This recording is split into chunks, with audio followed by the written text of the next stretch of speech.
Toastmaster, fellow Toastmasters, honored guests. What's that line from Wizard of Oz? There's no place like home.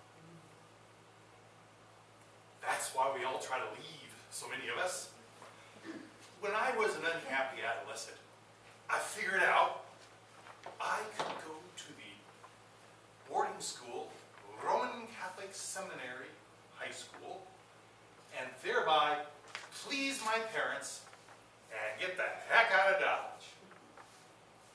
At the time, it seemed like a good idea. The result was a bit Barmecital.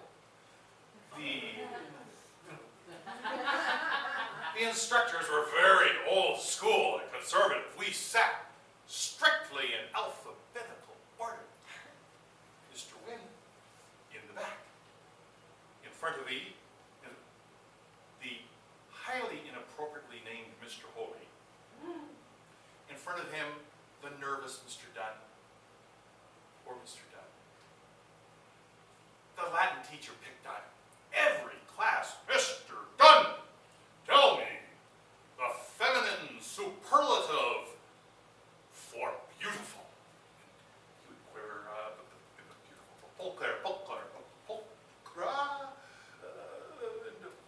Mr. Holy. Mr. Holy would wake up, get chewed on for a minute or two. Mr. Wynne. Well, I had 2 minutes to look up the answer. I was right every time. And from this, there are 2 possible lessons to draw. Number 1, it is so important to sit in the right seat. Being in the right spot at the right time makes all the difference. But I drew the other lesson. I am always right. No. I am a super genius. Future events prove this not to be the case. Mr. Dunn, for example, today he's a highly successful social worker. He's at the top of his profession. He helps people with complex needs. He would have been a much better place than I ever would have been, except he marched to the front, I marched to the back. But don't think of him strictly as academic roadkill. Oh, no, no. Mr. Dunn, for his scholastic transgressions, was given extra duty in the office, where he was trusted. He knew he was trusted because he was left alone and read the files. Mr. Dunn is trustworthy. For a Hershey bar, he would read your files too. This was very useful to Mr. Holy, because Mr. Holy liked knowing things. Mr. Holy knew which lock on the secretary lining cabinet was weak. Mr. Holy knew how to sneak back into the building after an all-night carouse. This may be why he slept through that. Don't know. But these skills he had of investigation and curiosity were of great utility to him later in life when he became a detective and now a member of the Washington State Legislature. One day, this is true. One day in spring, Mr. Holy came up to me and said he'd given a candy bar to Mr. Dunn and learned he was being sent down the road back home to Spokane, and he wanted me to have his most precious possession, this magazine.